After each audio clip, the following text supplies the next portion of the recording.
네, 안녕하세요. 오늘 저 합격자 설명회를 이제 할 건데, 오늘 와서 설명해 주실 분은 작년에 이제 행시 합격하신 분이고, 5월 달에 이제 들어가서 이제 연수를 받으실 건데, 우리 이제 제가 작년에 3월부터 딱 요 때거든요. 작년 3월부터 6월까지 시험 직전까지 이제 그때도 똑같이 답안 특강을 했는데 그 해 작년에 답안 특강 들은 학생들 중에 제일 인상적인 학생이었거든요. 뭐 아마 이따가 그 설명을 들어보시면 공감하실 건데 제가 제일 인상적이었던 건 작년에 그 답안 특강에 맨투맨 들은 학생이 제가 나중에 저 계산해 보니까 전체 다 해가지고 한 30명 정도 맨투맨을 들었어요. 답안 특강 중에서. 근데 그 중에 작년에 12명이 합격했더라고요.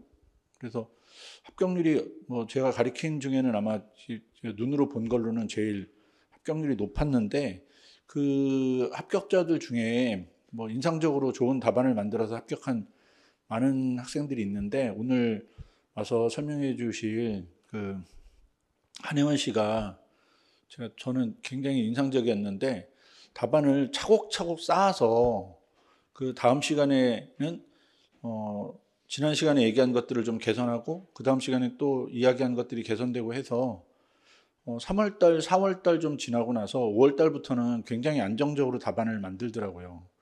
그래서 좀 높은 점수를 받겠다 이렇게 생각을 하고 있었는데 나중에 2차 끝나고 보니까 한 75점 정도 점수를 받았으니까 상당히 고득점을 했고 여기 아까 보니까 작년 2022년에 55점을 받았는데 2023년에 75점을 받았으니까 본인이 엄청 노력해가지고 한 몇 개월 안에 이렇게 한 20점 정도를 올려서 좀 안전하게 합격을 했는데 저는 이렇게 공부하는 방식이 어떻게 보면 수험생들한테는 가장 좋은 방법이 아닐까. 그러니까 본인이 부족한 거를 조금씩 채워가지고 그거를 계속 꾸준히 개선하는 이런 방법의 공부가 뭐 한꺼번에 이렇게 하는 뭐 한꺼번에 다 암기하고 기억해가지고 그냥 쓰는 것보다는 좋은 방법이 아닐까 뭐 이런 생각이 들어서 지난 해에부터 꼭 학생들한테 본인 공부 방법을 좀 설명해 달라고 제가 요청을 했고 어려운 그 시간을 내셔가지고 이렇게 와서 이제 설명을 해 주실 거거든요. 그래서 한번 작년까지 이제 여러분하고 똑같이 열심히 이제 공부하고 잘 정리해가지고 시험을 보고 이제 시험을 잘 마무리하고 이제 좀 편하게 이제 입부하게 될 텐데 한번 여러분들도 어떻게 공부했는지 아마 같이 공부하는 사람으로서 이제 공감대가 있을 테니까 그걸 좀 잘 공감해 보시고 그다음에 혹시 공부하는 것 관련해서는 뭐 여기에는 보니까 행시 보는 분도 있고 외교원 시험 보는 분도 있는데 정치학이나 국제정치학이나 공부 방법에 큰 차이가 있는 건 아니니까 궁금하신 거 있으면 이따가 설명회 다 끝나고 Q&A 시간이 있을 테니까 그때 한번 본인이 궁금한 거를 잘 물어보시면 아마 아주 친절하게 답해 주실 거라고 생각이 드네요. 그래서 오늘 설명해 주실 한혜원 씨를 박수로 맞이하도록 하죠. 안녕하십니까. 저는 2023년도 일반행정직 합격생 한혜원이라고 합니다. 저는 오늘 신희석 선생님 정치학 답안특강 설명회를 맡아서 하게 됐는데요. 여러분들이 좀 익히 아시는 그 수험생 출신 정치학 강사분들 계시잖아요. 그분들처럼 제가 좀 똑똑하거나 정치학적인 배경 지식이 풍부하거나 뭐 그런 사람은 솔직히 아닙니다.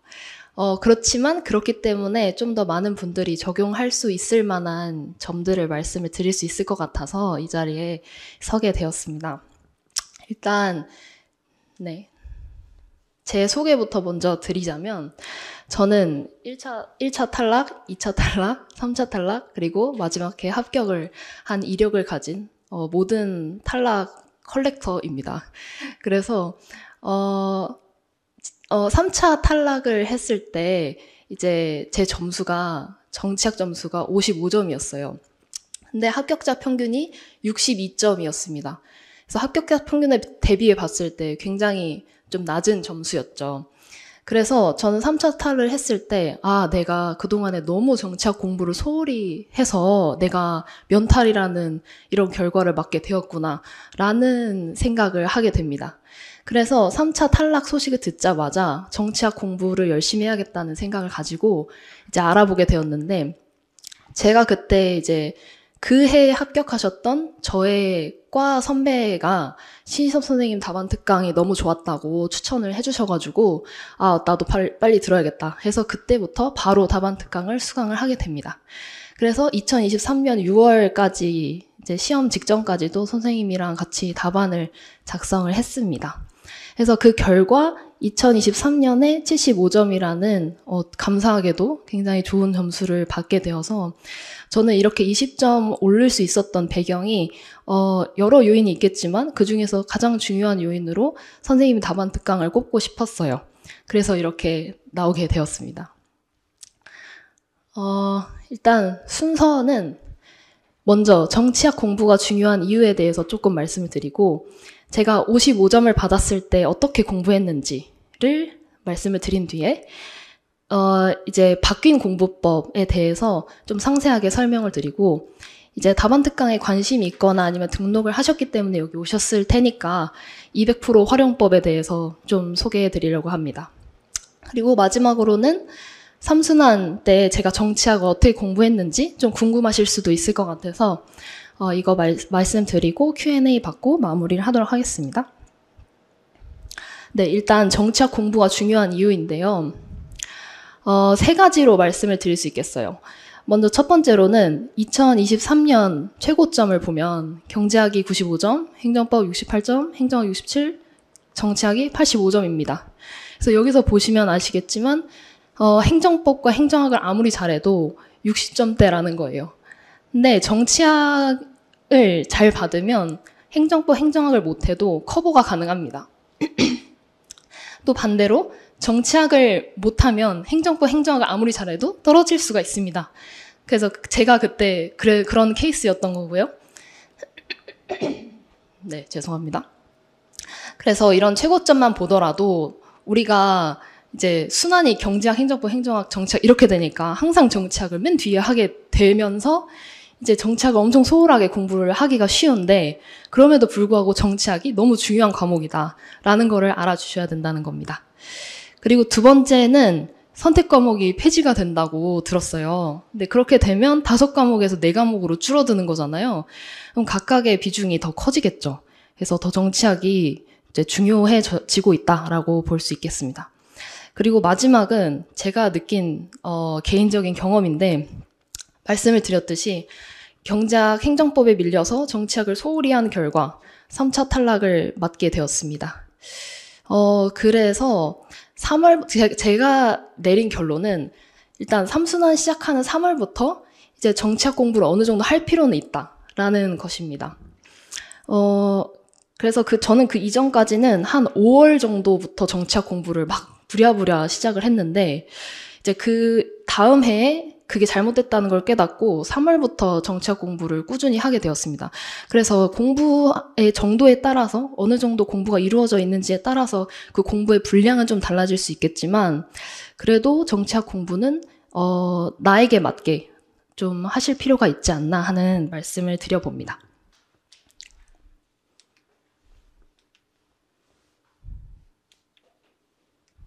아이고. 네. 그래서 이번에는 이제 제가 55점을 맞았을 때 어떻게 공부를 했는지를 돌아보면서 요약을 좀 해봤어요. 4가지 정도인데 일단 첫 번째, 논문을 별로 다루지 않는 개조식 강의에 의존을 했습니다. 그래서 여러분들이 아실지 모르겠지만 신림동에서 좀 되게 방대한 양으로 유명하신 강사분이 계셔요. 그래서 그분 강의를 제가 많이 들었었는데 그분 교재에 보면은 되게 줄글로 써있기보다는 단어별로 개조식으로 이렇게 쓰여 있거든요. 근데 그렇게 그 교재를 가지고 공부를 하다 보니까 맥락을 잘 이해를 못하고 또 내가 그 단어에 대해서 이해를 하지 못하더라도 그냥 암기하고 넘어가는 경우가 많이 발생을 하더라고요. 그러다 보니까 이해도 자체가 굉장히 얕아졌었습니다. 그리고 학계에서 이 주제에 대해서 어떤 논의가 이루어지고 있는지에 대해서도 되게 알 수가 없더라고요. 그래서 예를 들어서 뭐 민주주의다라고 하면 민주주의에 대한 이론에 대해서는 잘 소개가 되어 있지만 요즘 민주주의의 위기가 발생하고 있고 그렇기 때문에 우리는 여러 가지 이론적인 논의들을 통해서 민주주의를 발전시켜 나가야 된다라는 그런 논조에 대해서는 이해를 하지 못하고 넘어가는 거예요. 그리고 또 정치학적인 용어나 문체도 습득하는 게 어려웠습니다. 이제 줄글로 되어 있으면 이제 학자분들이 주로 어떤 용어를 쓰는지, 어떤 문체를 쓰는지 이런 것들이 자연스럽게 습득이 되는데 그게 좀 이루어지지 못했던 게 되게 안 좋은 전략이었다라는 생각이 들었어요. 그리고 두 번째는 교재를 전부 암기하는 전략을 취했어요. 그래서 제가 말씀드렸다시피 저는 5월, 6월에 몰아쳐서 이제 정치학 공부를 했기 때문에 그 정치학 공부를 그 짧은 기간 안에 할 수 있는 가장 최선의 방법으로 저는 그냥 암기를 다 해버리자를 택했던 겁니다. 근데 그렇게 해서 나는 이제 모르는 게 없다라고 생각한 채로 딱 시험장에 들어갔는데 2021년 1-3문을 만난 거예요. 이게 뭐냐면 의회 관련된 문제였는데 상임위원회랑 본회의랑 의견 차이가 있을 때 어떻게 해야 되느냐에 대한 이론 3가지를 써라 이런 문제가 있었어요. 근데 전혀 생각이 안 나는 거예요. 그래서 나는 암기를 한다고 했는데 암기를 그래도 못한 게 있었구나라고 생각을 하고 그때 거의 백지로 내고 나왔는데 알고 보니까 내가 했던 내용이었던 거예요. 근데 이게 문제가 뭐였냐면 그걸 묻는지 몰라서 못 썼다는 거예요. 그러니까 그 의미가 뭐냐면 이렇게 교재를 그냥 암기하는 전략을 취하게 되면 그 개념에 대해서 정확한 이해가 없고 어떤 맥락 속에서 그게 나오는지를 몰라서 문제가 그걸 물어도 그게 그건지를 모르는 경우가 생길 수 있다라는 겁니다. 그리고 이제 암기를 해도 이제 암기를 할 수 있는 용량이 어느 정도 있기 때문에 그 밖에 문제가 나와버리면 또 브리타 문제에 대응하지 못하는 문제도 발생할 수 있고요. 그다음에 3번째로는 글쓰기 훈련을 별로 안 했어요. 그리고 만약에 이제 그때 글쓰기 훈련 하던 게 딱 하나 있었는데 스터디를 그때 구성을 해서 스터디에서 이제 뭐 기출문제 써보고 뭐 강사 문제 풀어보고 뭐 이런 걸 했었습니다. 근데 그때도 좀 비중은 낮았고 그때 어떻게 했냐면 이제 제가 실력이 없다고 느껴지니까 다른 스터디원들한테 저의 답안을 보여주기가 부끄러운 거예요. 그래서 문제를 미리 보고 내용을 먼저 구상한 다음에 이제 스터디 가서 그때서 이제 작성하고 이런 방식을 취했었거든요. 근데 그렇게 하다 보니까 일단 글쓰기 훈련 비중 자체가 낮으니까 하나의 논리적인 글쓰기를 하는 훈련을 잘 못했던 것 같아요. 그래서 서론부터 결론에 이르기까지 좀 논리적인 연결고리를 갖춰서 하나의 글이 되게 만들어야 되는데 그런 글쓰기를 하는 훈련을 별로 못했던 것 같아요. 그리고 이제 문제를 먼저 보고 다 구상을 하고 가서 스터디에서 쓰니까 새로운 문제에 대한 대응력을 키우기가 어렵더라고요. 그리고 마지막으로는 사례를 별로 암기를 안 했어요. 그러니까 그 당시에 너무 바쁘기도 했고 사례는 저한테는 좀 사치인 느낌이 있었어요. 그리고 그 당시에 사례를 안 써도 점수를 잘 받을 수 있다 이런 그런 달콤한 말에 넘어가서 사례를 별로 보지 않았습니다. 근데 그러다 보니까 이제 나중에 와서 생각해보니까 답안지의 구체성이 되게 떨어지더라고요. 그래서 이런 저의 이전 공부법을 소개를 해드렸고 그래서 어떻게 바꿨느냐 그냥 이 반대로 했습니다. 네, 먼저 논문을 많이 다루는 강의를 수강을 했어요. 그래서 뭐 어떤 강의인지 궁금하신 분은 이따가 따로 여쭤보시면 말씀을 드릴 거고 논문을 많이 다루는 강의를 수강을 했는데 그러다 보니까 이해도 자체가 깊어지고 학계 논의도 알게 되고 또 정치학적인 용어나 문체에 좀 익숙해지게 되었어요. 그리고 두 번째로는 이전에는 그냥 시중에 있는 교재를 그대로 암기하는 전략을 취했다면 이제는 내가 내 교재를 만드는 전략을 취했어요. 그래서 서브노트를 만들기 시작했는데 서브노트를 이제 강의 하나 듣고 서브노트 만들고 또 뭐 답안 특강 듣고 서브노트에 넣고 사례 뭐 알게 되면 그것도 다 서브노트에 넣고 해서 서브노트가 저의 그 모든 정치학 학습 내용이 담길 수 있도록 만들었습니다. 그래서 그러다 보니까 진짜 제가 이해한 내용이 들어가게 되고 또 흩어져 있던 내용들이 구조화되고 또 암기에도 편하고 그래서 그런 장점이 있었던 것 같아요. 그리고 세 번째는 글쓰기의 비중을 진짜 많이 늘렸어요. 그래서 3월부터 글쓰기 훈련을 시작을 했는데 이제 하나는 문제풀이 스터디 하는 게 있었고요. 그러니까 대학 모의고사랑 그다음에 대학 모의고사 위주로 풀었던 것 같아요. 대학 모의고사랑 1대1 답안 특강을 적극적으로 활용을 했습니다. 그래서 글쓰기 훈련을 할 때 가장 중점적으로 생각을 했던 게 아까 말씀드렸듯이 서론부터 결론에 이르기까지 논리적인 하나의 글 만드는 거를 연습을 많이 했던 것 같아요. 그리고 그 스터디를 하면 단점이 제 성격 같은 경우에는 남한테 내 못 쓴 걸 보여주기 싫어서 뭔가 새로운 문제를 직접 거기서 만나는 게 아니라 미리 보고 들어가서 문제라고 했잖아요. 그래서 저는 1대1 답안 특강을 그래서 적극적으로 활용했던 것 같습니다. 그래서 어차피 내가 못 써도 선생님만 보니까 편하더라고요. 그래서 그때 새로운 문제에 대한 대응력을 좀 기를 수 있었던 것 같습니다. 그 다음에 네 번째로는 사례 암기인데요. 사례를 이제 암기를 하기 시작했는데, 2022년도에 저랑 같이 공부했던 친구가 이제 정치학 그 수준이 저랑 굉장히 비슷했는데 사례를 암기하고 나서부터 그 친구 답안을 보면 와, 어떻게 이렇게 잘해줬지? 라는 생각이 들게끔 하더라고요. 근데 그 친구는 결국 그 해에 붙었어요. 높은 등수로. 그래서 이거 나도 사례를 무조건 외워야겠다 하는 생각 그때부터 하고 암기를 이제 시작을 했는데 사례를 암기하다 보니까 답안이 구체화되고 또 내가 얼마나 그 주제에 대해 잘 이해하고 있는지 표현할 수 있는 좋은 도구가 되더라고요. 그래서 이 정도로 4가지 정도로 바뀐 공부법에 대해서 말씀을 드려봤는데 이제 그러니까 제가 적용한 새로운 공부법을 5가지 정도로 세분화시켜서 어떻게 했는지 좀 더 구체적으로 말씀드리도록 하겠습니다. 자, 첫 번째로 제가 굉장히 생각보다 중요한데 생각보다 놓치기 쉬운 내용 이해에 대한 건데요. 내용 이해를 하기 위해서, 이해도를 깊이 있게 하기 위해서 3가지 방법을 취했어요. 일단 첫 번째로는 강의입니다. 그래서 개조식이 아닌 줄글의 논문을 많이 접해서 내용 이해의 깊이를 더했고 강의 끝나고 서브노트를 작성하면서 내 스스로 좀 암기도 하고 머릿속에 각인을 시키는 작업을 했던 것 같아요.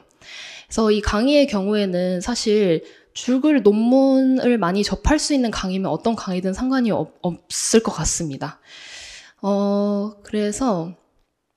그랬고 두 번째로는 맨투맨 답안 특강의 도움을 굉장히 많이 받았는데요. 신희석 선생님이 굉장히 강조하시는 것 중에 하나가 그 논리적인 연결고리를 명확하게 파악하는 게 굉장히 중요하다라고 말씀을 많이 하시거든요. 근데 그 말씀이 너무 시험에 직접적으로 도움이 되었던 게 바로 이겁니다. 2023년 1-1문에서 이제 뒤베르제의 법칙에 대해서 물어봤어요. 그래서 기계적 효과와 심리적 효과가 어떤 기제로 작동하는지를 서술해야 되는 문제였는데 그때 이제 득표의 의석 전환율, 저게 바로 비례대표제가 다당제로 이어지는 논리적인 연결고리가 됩니다. 그래서 이거를 그 맨투맨 시간에 선생님께서 딱 집어서 저걸 말씀을 해주셨거든요. 그래서 저거를 썼느냐 안 썼느냐에 따라서 내가 이 디베르제 법칙을 제대로 이해하고 있느냐 이해하지 않고 있느냐를 좀 판별할 수 있는 그런 요소가 되었다라는 생각을 합니다. 그래서 그때 시험장에서도 신희석 선생님이 했던 신희석 선생님 목소리가 딱 들리면서 득표의 의석전환을 써야겠다라는 생각이 들었거든요. 그래서 이런 논리적 연결고리에 대해서 선생님께서 여러 가지 주제를 다루시면서 이제 설명을 해주시기 때문에 들으면서 되게 논리적 연결고리에 대한 이해, 그리고 정치학에 대한 이해가 깊어질 수 있었던 것 같아요. 그리고 세 번째는 정치학 4권인데요. 시서 선생님의 그 교재들 중에 정치학 4권이 있어요. 근데 정치학 4권에서 이제 이런 것들을 다루거든요. 그러니까 거의 모든 주제별로 논리적 연결고리들을 거기 이제 줄글로 다 서술을 해주셨어요. 그래서 제가 한 5월쯤에 선생님한테 저 이런 논리적 연결고리에 대해서 잘 모르는 부분이 많은 것 같은데 어떻게 채울 수 있느냐라고 여쭤보니까 이 정치학 4권을 한번 봐라 라고 추천을 해주셔서 그때 부랴부랴 거의 5월 말쯤 됐는데 부랴부랴 친구랑 둘이서 정치학 4권 스터디를 하게 됩니다. 그래서 4권이 되게 두껍거든요. 근데 그 중에서 딱 민주주의랑 정치 제도화 과정 두 파트만 봤어요. 그래서 두 파트 보면서 이제 이런 연결고리들 이런 식으로 화살표 표시하면서 연결고리들을 쭉 다 요약을 했어요. 그래서 요약한 내용을 다 서브에 다 또 집어넣었어요. 그래서 그때 논리적 연결고리를 보강을 했던 게 내용 이해를 좀 더 정확하게 할 수 있는 배경이 되지 않았나 하는 생각을 해봅니다. 그래서 이렇게 3가지 정도 말씀드렸고요. 그 다음에는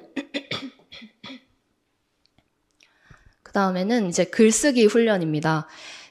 글쓰기 훈련 너무 중요하죠. 이제 아무리 내용만 알고 있어도, 내용을 많이 알아도 글쓰기 훈련이 되지 않으면 결과물을 도출하기가 어렵습니다.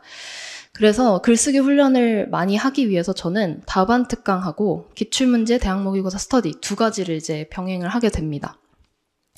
이제 답안 특강에서 제가 굉장히 많은 것들을 얻었는데 그 중에서 좀 많이 생각나는 거 2가지. 그러니까 실제로 시험장에서 써먹었던 2가지를 뽑아왔어요.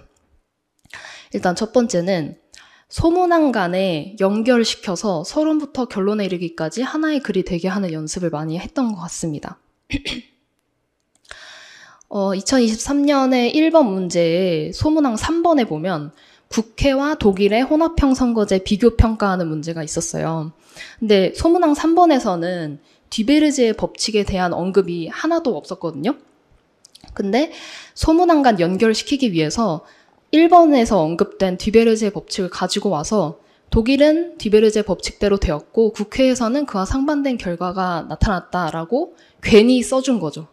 그래서 1번에서 3번으로 싹 이렇게 연결고리를 만들어줘서 좀 글이 전체적으로 하나의 글이 될 수 있도록 했던 것 같습니다.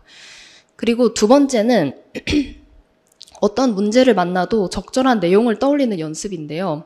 그러니까 이제 반드시 내가 알고 있는 문제만 나오리라는 법이 없고 또 낯선 문제를 만날 수가 있는데 그럼에도 불구하고 좀 적절한, 정치학적으로 적절한 내용을 생각해서 쓰는 게 또 중요한 그 실력이 되는 요소 중에 하나인 것 같아요. 그래서 대표적으로 이제 대표성, 응답성, 책임성 이런 요소들을 중심으로 어떤 특징이나 장단점이나 아니면 목차 이런 것들을 구성을 할 수가 있는데요. 예를 들어서 2023년 1번 문제 소문항 2에서 개방형 정당명부식 비례대표제의 장점과 단점을 서술하는 게 있었어요. 근데 이거를 이제 생각을 일단 할 때 일단 대표성 측면에서 대표성이 증대되지. 근데 반대로 현직 효과 때문에 대표성이 떨어질 수도 있어. 그리고 유권자의 반응성이 증대되겠지? 그렇지만 너무 과다하게 반응이 일어나서 심의와 수기가 저해될 수 있어. 또 후보자의 책임 소재가 명확해지겠지. 그렇지만 반대로 정당의 책임성은 또 약화될 수 있어. 이렇게 제가 그 개요에다가 이런 식으로 작성을 해놨더라고요. 그러니까 장단점을 이렇게 떠올릴 때 일단 첫 번째로 이렇게 대표성, 응답성, 책임성을 중심으로 생각을 하면 처음에 암기할 때 편하고 그다음에 내가 이걸 시험장에서 떠올릴 때 편하고 또 세 번째로 이 순서대로 나열을 해서 제시를 하다 보니까 이제 보기에도 논리적이어 보이고 그리고 이 대반책에 대한 나의 이해도도 깊다라는 걸 보여줄 수 있었던 그런 방법이었던 것 같아요. 그래서 전반적으로 이제 크게는 이 2가지를 얻어갈 수 있었던 것 같습니다. 그 외에도 다양한 스킬들이나 아니면은 이제 글쓰기 방법들을 알려주시는데 그거를 이제 저는 기출문제 대학 모의고사 스터디 때 좀 적용을 많이 해보려고 노력을 했던 것 같아요. 그래서 다반 특강에서 배운 것들을 연습해서 내 것으로 만드는 과정이 스터디 과정이었습니다. 그래서 뭐 개요 작성 연습이라던가 또 시간 관리 연습 이런 것도 또 이 스터디에서 할 수 있었습니다. 그래서 이 정도로 글쓰기 훈련에 대해서 말씀을 드리고, 그다음에 세 번째 사례 암기인데요. 이제 연차가 좀 있으신 분들은 사례를 이미 다 알고 계실지도 몰라요. 근데 저는 사례를 진짜 아무것도 모른 채로 사례를 암기해야 했기 때문에 이런 방법을 사용하게 되었는데요. 그래서 감안해서 들어주시면 될 것 같습니다. 일단은 이제 강의를 듣거나 아니면 또 답안 특강을 들으시면 최고 답안이 나오거든요. 그래서 거기에서 사례를 쏙쏙 빼가세요. 그래서 실제로 어떤 맥락에서 그 사례가 쓰였는지를 이 최고 답안에서 잘 볼 수가 있기 때문에 저는 굉장히 유용했습니다. 그래서 사례를 이제 어디로 가져가냐? 이제 서브노트로 가져가는 거예요. 서브노트에 이제 주제별로 이제 서브노트를 이렇게 정리를 저는 했거든요. 근데 그 주제별로 서두에 이제 주로 서론에 쓸 수 있는 사례들 좀 써두고, 그리고 아니면은 뭐 어떤 개념에 해당하는 사례라면 그 개념이 써있는 그 파트에 가서 거기에 사례를 추가하고, 이런 식으로 사례를 계속 차곡차곡 저의 그 서브노트에 쌓아갔던 것 같습니다. 그리고 한국 정치가 이제 계속 나오기는 하지만 계속 흩뿌려져 있어서 한 번쯤 이렇게 정리하고 싶다는 생각이 들더라고요. 그래서 이렇게 쭉 보면은 45년부터 2008년까지 맞나? 2020년까지 쭉 이렇게 쓰면 한 2페이지 정도가 나오거든요. 그래서 이걸 한번 정리를 쭉 했어요. 근데 정리를 하고 그다음 빨간 펜으로 돼 있는 게 뭐냐면 이제 그 사례에서 뽑아낼 수 있는 정치적인 함의 또는 개념 이런 거예요. 그래서 이런 식으로 한번 정리를 하시면 이제 자연스럽게 글을 쓸 때 기억이 납니다. 그래서 이 사례를 구체적으로 적을 수가 있어요. 네. 그래서 이거는 좀 추천드리는 방법이고, 네. 아무튼 그렇습니다. 그래서 사례도 이제 있는 대로, 그러니까 할 수 있는 만큼 좀 암기를 해주시면 답안을 풍부하게 만드는 데 도움이 되고, 내가 어떤 말을 썼을 때 그 다음에 부연을 하면서 내 이해도가 굉장히 나 이거 잘 이해하고 있어요를 나타내는데도 되게 좋은 툴이 됩니다. 그 다음에 네 번째는 이제 독 밑을 사수하자라고 해서 서브노트인데요. 그러니까 모든 과목이 좀 그렇긴 하지만 저는 정치학이 더더욱 양이 너무 많아서 계속 뭔가를 이제 인풋을 시켜도 계속 빠져나가는 느낌이 들었어요. 그래서 이걸 어떻게 막을 수 있을까 생각하다가 이제 서브노트를 만들어야지라는 생각을 했는데, 이제 서브노트를 제가 만들 때 어떤 식으로 만들었는지 참고하시라고 이렇게 적어놨습니다. 일단 시험 전날에 한 바퀴를 돌릴 수 있는 주제별 서브노트를 만들었어요. 그래서 이 서브노트에 여러 가지 목적이 있지만 가장 중요한 목적 중에 하나는 시험 전날에 한 바퀴를 이 서브노트만 봐도 내가 그동안 뭘 공부했는지 다 볼 수 있게끔 시험 전날 한 바퀴를 돌릴 수 있게끔 하는 그런 용도로 만들었습니다.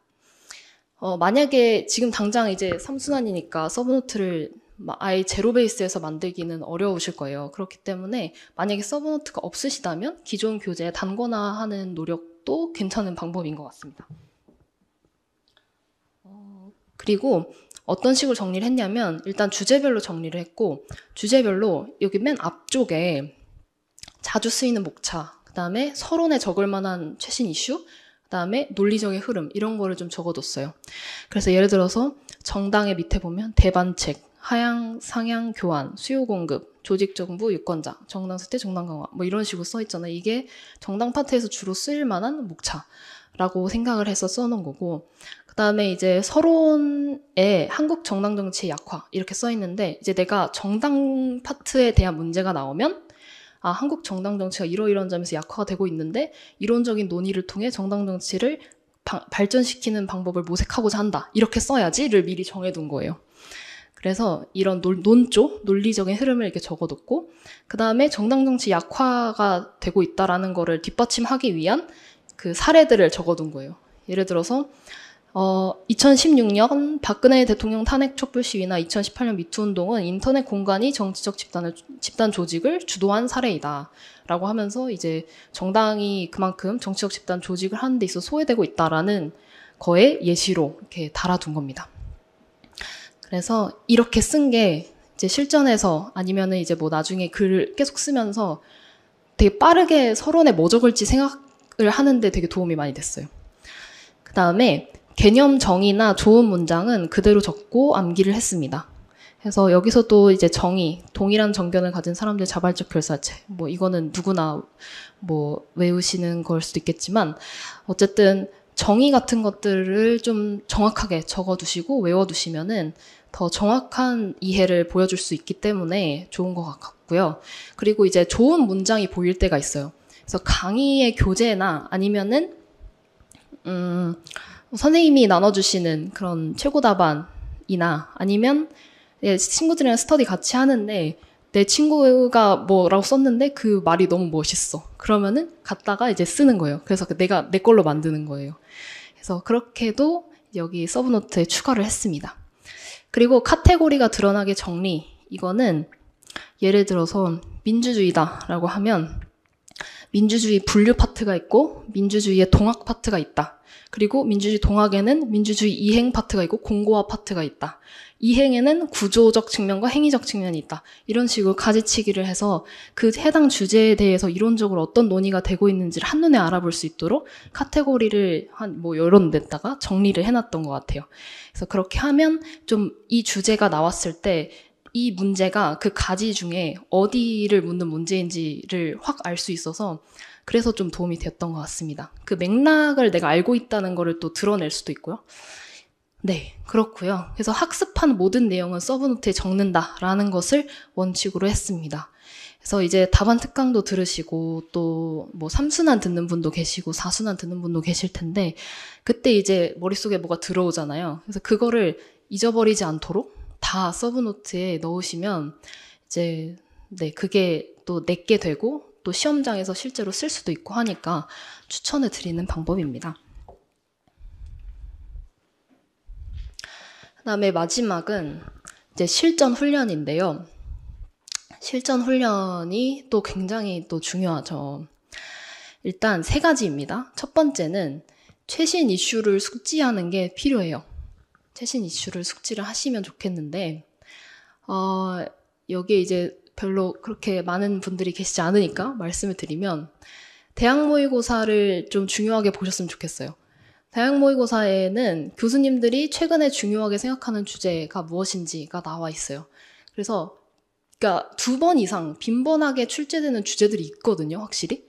근데 그것이 시험장에서 굉장히 도움이 많이 될 수가 있습니다. 그리고 학회지 같은 경우에 이제 혹시 아시는지 모르겠는데 정치적 양극화에 대해서 커다랗게 물었을 때가 있었어요. 큰 1번 문제로. 근데 그 당시에 어떤 한 학회에서 개최한 정기 학술대회였나? 그때 그 학술대회의 가장 큰 그 메인 주제가 그 딱 정치적 양극화였어요. 그래서 추천을 드리는 학회지는 뭐가 있냐면 한국정당학회보 그리고 서울대학교 정치문제연구소 뭐 이런 대표적인 2가지를 말씀드릴 수 있을 것 같습니다. 그래서 그거는 막 열심히 안 봐도 되고 대충 어떤 주제가 좀 화두가 되고 있는지 이 정도를 파악하는 용도로 저도 그때 그런 식으로 썼던 것 같아요. 그래서 최근에 중요하게 생각하는 주제면 그거에 대해서는 내가 좀 더 빠삭하게 알고 들어가야지 하는 마음을 먹을 수가 있잖아요. 그래서 최신 이슈 숙지는 그런 방식으로 하시면 될 것 같습니다. 그 다음에 시간관리 연습인데요. 시간관리 연습은 다양한 방법이 있겠지만 제가 찾은 저의 최적의 방식은 50점짜리 문제면 8분 동안 개요 작성하고 페이지당 10분씩 할애해서 답안을 작성하는 게 저한테는 좀 잘 맞더라고요. 그래서 저는 이제 1번 문제가 50점짜리면 1시간 내에 이 1번 문제를 먼저 작성을 했어요. 그러니까 개요를 먼저 쓰고 그다음에 작성하고 그다음에 2, 3번 가서 개요 쓰고 작성하고 이렇게 했던 것 같아요. 그리고 제가 시간 관리 때문에 거의 마지막까지 고생을 했거든요. 그러니까 4순환 때에야 그때서야 시간 관리를 성공을 하게 됩니다. 근데 시간 관리를 어떻게 4순환 때 성공을 하게 됐냐면 한 가지의 제가 썼던 툴을 말씀을 드리자면 이게 제가 시험장에서 쓴 그 개요예요. 초안지에다 안 쓰고 그 시험지에다 써서 이렇게 보여드릴 수 있게 돼서 다행이라고 생각을 했는데 일단 여기 보시면 355, 77, 17 이런 식으로 써 있잖아요. 근데 이게 15점짜리 문제거든요. 근데 서론 결론을 남겨둬야 되니까 한 15점짜리면 한 13점 정도로 쓰자라고 생각을 하고 디베르제에 대해 3점 분량, 기계적 효과에 대해 5점, 심리적 효과에 5점 이렇게 배점을 제가 다 이렇게 미리 이제 배치를 해놓은 거예요. 그리고 이거를 그대로 이제 답안지에다가 이걸 꼭 지켜서 이제 쓴 거죠. 근데 이렇게 미리 배점을 정하고 소문항별로 배점을 정하고 가니까 쓰다 보면 막 길어져서 막 시간 부족해지고 이거를 막을 수가 있게 되더라고요. 그래서 혹시 지금 막 시간 때문에 고민이다라고 하시는 분들은 일단 시간이 아직 많으니까 걱정하지 않으셔도 되고, 그리고 시간 관리 툴로서 이거 한번 시도해 보셔도 저는 굉장히 괜찮을 것 같다는 생각이 듭니다. 그 다음에 4순환 활용법인데요. 4순환을 굉장히 유용하게 활용을 하셨으면 좋겠어요. 이제 4순환을 실제 시험에 시뮬레이션을 한다라고 생각하시면 돼요. 그래서 실제 시험처럼 전날에 서브노트 이거 볼 거잖아요. 실제 시험 전날에. 그래서 그거를 미리 한번 봐보는 거예요. 그래서 제가 여기 이렇게 자세히 보면 방법론 정치상 1.5, 민주주의 2, 국가론 정치영재 1 뭐 이런 식으로 써놨거든요. 이게 이제 그 전날에 하루 동안에 다 이걸 보려면 각각의 목차별로 몇 시간을 써서 봐야 되는지를 적어둔 거예요. 그래서 이걸 다 적어두고 실제 시험처럼 전날에 이 시간대로 한번 1회독을 해보시면 도움이 될 것 같습니다. 그래서 미리 해보면서 시행착오를 좀 방지를 하는 거고요. 그 다음에 시간관리 전략을 이런 식으로 세웠잖아요. 이 전략을 좀 테스트할 수 있는 좋은 기회라고 생각을 합니다. 그래서 그때 4순환 때 제가 난생 처음으로 정치학에서 1등을 했었는데, 물론 채점자분의 채점이 얼마나 신빙성이 있는지는 모르겠지만, 그래서 그때 확인을 받았던 건, 내가 이렇게 시간 관리 전략을 짠 게, 그래도 먹히는구나. 그리고 괜찮구나 하는 그런 확인을 받아서 시험장 갈 때도 좀 더 자신감 있게 갈 수 있었던 것 같습니다. 그래서 4순환도 잘 활용을 해주시면 도움이 되실 것 같아요. 네, 여기까지 제가 어떻게 공부 방법을 바꿨는지에 대해서 말씀을 드렸어요. 근데 이제 답안 특강을 이제 들으실 테니까 어떻게 하면 좀 더 이 답안 특강을 잘 활용할 수 있는지에 대해서 간단하게 말씀을 드리면, 일단 첫 번째로 선생님이 이제 강의 계획표가 있잖아요. 그러면은 이제 주별로 주제가 다 다르잖아요. 그럼 일주일 동안 그 주제를 공부하고 암기를 하시는 거예요. 그래서 뭐 강의를 들으실 수도 있고, 아니면 이미 있으신 서브노트를 암기하실 수도 있고, 아니면 사례를 더 추가해서 그걸 외우실 수도 있고. 그래서 일주일 동안 해당 주제에 대해서 공부하고 암기를 합니다. 그리고 나서 학원에 와서 시간 맞춰서 글을 쓰는 거예요. 근데 학원 시간이랑 좀 내 스케줄이랑 안 맞을 수도 있잖아요. 근데 제가 그랬는데 스터디를 구해서 시간 재고 작성하는 것을 추천을 드립니다. 제가 혼자서 이제 해보기도 했는데, 그러다 보니까 시간은 시간대로 엄청 초과되고 더 잘 쓰고 싶으니까 괜히 그거 뭐였지 하면서 괜히 서브노트 이렇게 들춰보게 되고 막 이러더라고요. 그래서 그런 걸 방지하기 위해서 이런 방법을 추천을 드립니다. 그 다음에 이제 피드백 시간이 있잖아요. 이제 뭐 맨투맨 답안 특강을, 저는 맨투맨을 들었는데, 맨투맨을 들으시는 분은 선생님과 1대1 피드백 시간이 있으실 거고, 그렇지 않은 분들은 이렇게 여러 사람들이랑 같이 하는 이제 피드백 시간이 있으실 텐데, 그 시간에 일주일 동안 공부하면서 생긴 질문을 하시면 좋아요. 그러니까 제가 조금 질문을 많이 했던 편이기도 했는데, 그 질문을 하고 답변을 듣는 그 과정에서 얻었던 게 되게 많았어요. 그래서 그 아까 전에 말씀드린 그 뒤베르제의 법칙의 그 논리적 연결고리도 그때 들은 거였거든요. 그래서 질문을 많이 하시면 선생님이 너무 아는 게 많으셔가지고 또 좋은 정보들을 또 들으실 수도 있고 하기 때문에 질문하시면 좋겠고, 그리고 뭐 공부하다가 이거 공부 방법론과 관련해서 어떻게 해야 되나요? 이런 것도 물어보시면 선생님이 적절하게 추천해 주십니다. 그래서 정치학 4권 추천해 주셨던 것도 그래서 되게 도움이 많이 되었고요. 그리고 이제 피드백이 다 끝나고 뭔가 그 한 회차가 끝나면 다시 한번 리뷰하는 김에 다시 목차만이라도 잡아보시면 좋을 것 같아요. 그래서 뭐 최고답안에서 봤던 인상적인 사례라던가 아니면 선생님이 이제 강평을 해주시면서 내가 놓쳤던 부분이 있다면 그걸 다시 반영해서 목차만 다시 잡아보는 거예요. 그러면 이게 내게 되겠죠. 그래서 이제 강평을 마치고 나면 너무 이미 난 많은 걸 쏟았어 라고 생각하면서 그냥 다른 거 하고 싶다는 생각이 막 들거든요. 근데 그 욕구를 좀 참으시고 이걸 내 머릿속에 각인을 시켜야 되니까 다시 리뷰하는 과정이 꼭 필요하다라고 생각을 합니다. 그리고 피드백 내용을 잊지 않을 수 있도록 서브노트에 무조건 추가를 했고요. 그리고 최고 답안의 사례, 그 다음에 뭐 좋은 문장 이런 것들 따라서 다 서브노트에 추가를 했는데 도움이 많이 됐습니다. 그래서 이런 식으로 답안 특강을 활용을 하시면 네, 여러분에게도 큰 좋은 도움이 될 것이라고 생각을 합니다.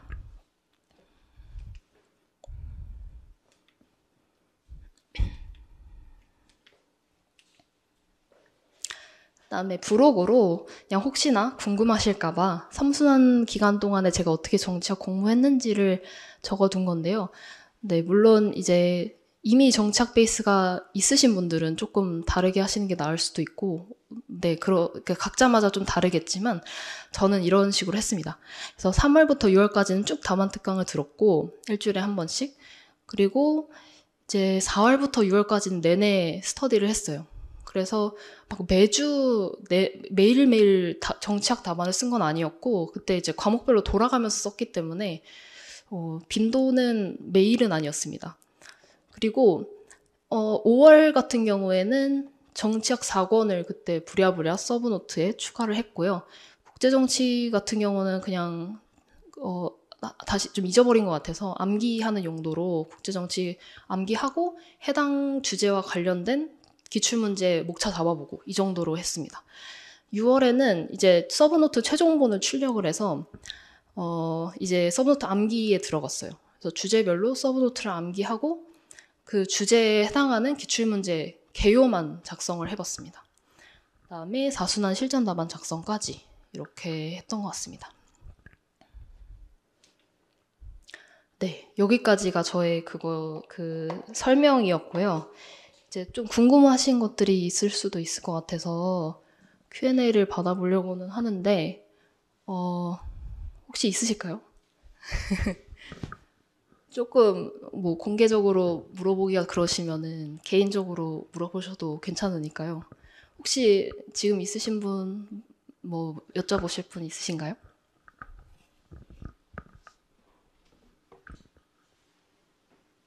네.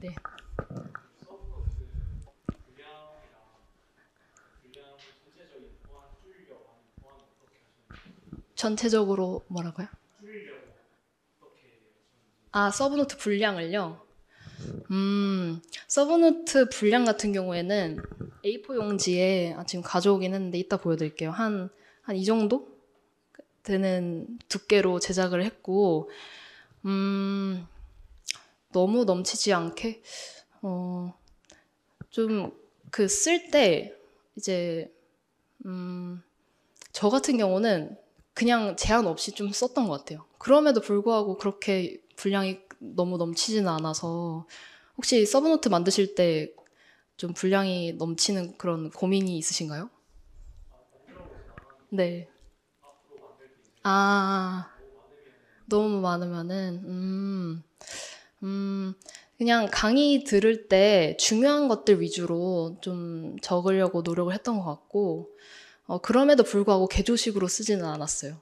그러니까 좀 최대한 제가 이해하기 편하도록 쓰려고 노력을 했던 것 같아요. 네.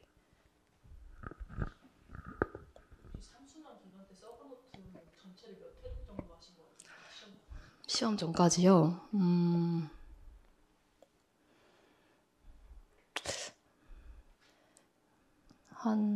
그러니까 예를 들어서 뭐 신희서 선생님 답안 특강이랑 그 다음에 스터디 때 어떤 주제로 쓸 건지가 정해지면 그 주제에 해당하는 거를 그때그때 봤거든요.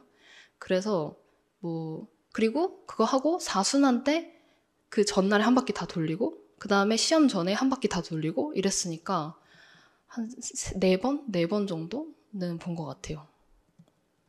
그렇습니다.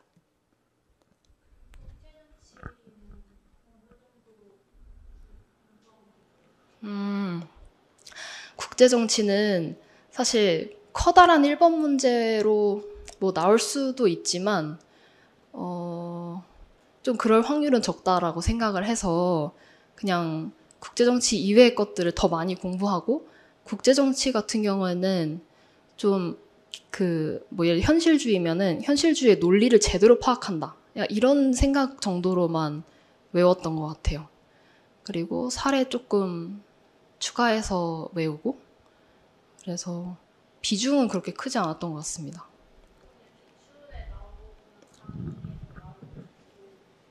네. 저는 그렇게 했어요. 핵심적인 요소들, 그리고 이제 막 글로벌 이슈들 같은 게 있어요. 근데 그것도 이제 강의에서 신희석 선생님이나 다른 강의에서나 다 다뤄주시니까 다뤄주신 정도로만 알아도 충분하실 것 같습니다.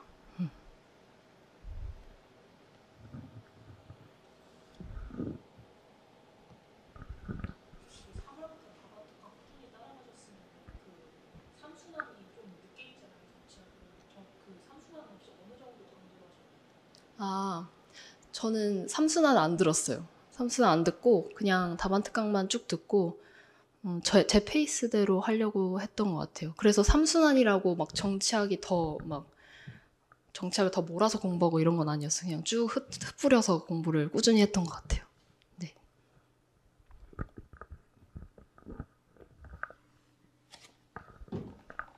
혹시 또 있으실까요?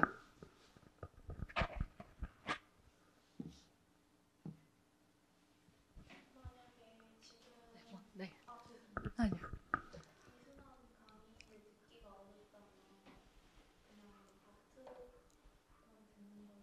네, 저는 충분하다고 생각합니다. 네. 이순환은 좀 뭐랄까 좀 심화 과정 느낌이 있어서 저도 3월에 이순환을 꾸역꾸역 들었거든요. 시간 좀 내서. 근데 굳이 안 들었어도 됐을 것 같다는 생각을 했어요.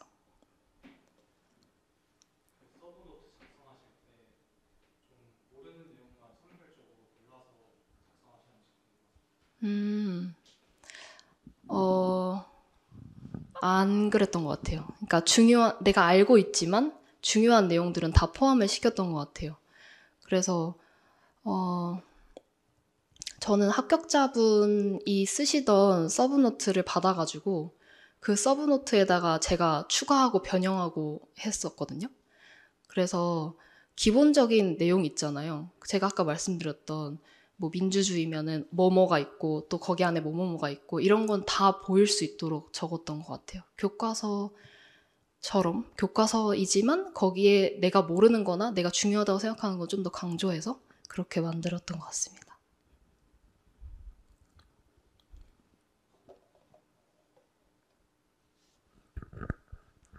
또 혹시 있으실까요?